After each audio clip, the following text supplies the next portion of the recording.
Saya Ratu Nafisya Velo, 14 tahun, dari SMA N2 Cikarang Barat, yang akan menemani Anda selama 5 menit ke depan dengan berita seputar Jabar, menumbuhkan investasi pada kawasan Rebana dan Jabar Selatan.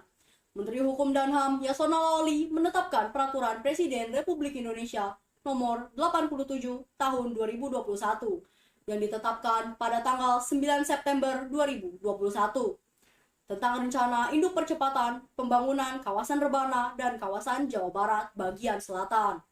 Kawasan Rebana yang dimaksud meliputi Kabupaten Subang, Kabupaten Sumedang, Kabupaten Indramayu, Kabupaten Majalengka, Kabupaten Cirebon, Kota Cirebon, dan Kabupaten Kuningan.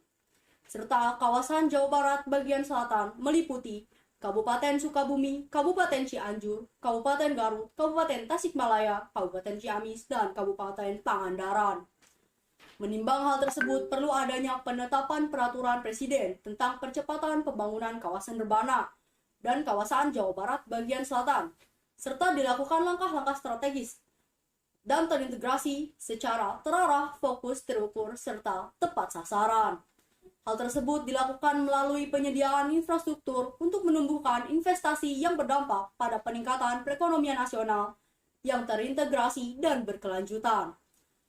Pendanaan tersebut berasal dari anggaran pendapatan dan belanja negara, anggaran pendapatan dan belanja daerah, kerjasama pemerintah dengan badan usaha, atau sumber pembiayaan lain yang sah sesuai dengan ketentuan peraturan perundang-undangan. Diharapkan pembangunan tersebut dapat terlaksana sesuai dengan pedoman pendampingan dan penyelesaian pembangunan kawasan Rebana dan kawasan Jawa Barat bagian selatan. Peminat e-commerce dan aplikasi online delivery membludak, dampak lifestyle pasca pandemi. Masa pandemi melumpuhkan hampir seluruh sektor, utamanya pada sektor pariwisata yang terus mengalami penurunan. Sektor tersebut memiliki 3 kategori produk wisata, yaitu wisata budaya dan sejarah, wisata kuliner dan belanja, serta wisata desa dan kota.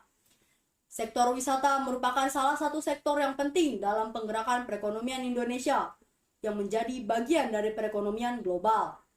Adanya pembatasan sosial berskala besar dan penutupan pintu akses keluar masuk negara mengakibatkan penurunan pendapatan negara di sektor pariwisata sebesar 20,7 miliar.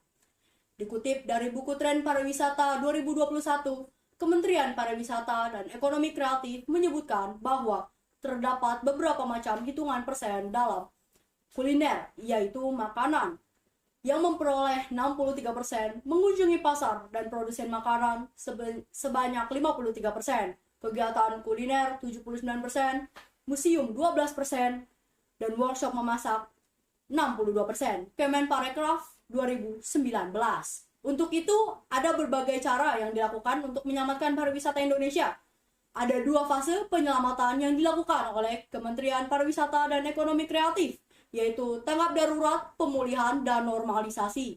Hampir 60% usaha sudah menerapkan pemasaran via online, sementara di kabupaten masih 48%.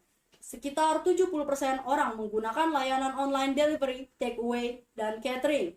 Di masa pandemi COVID-19, maka sudah seharusnya pihak restoran memberikan layanan take away dengan menerapkan contactless service. Dengan begitu, kesadaran untuk patuh dan meningkatkan standar protokol kesehatan akan semakin kuat.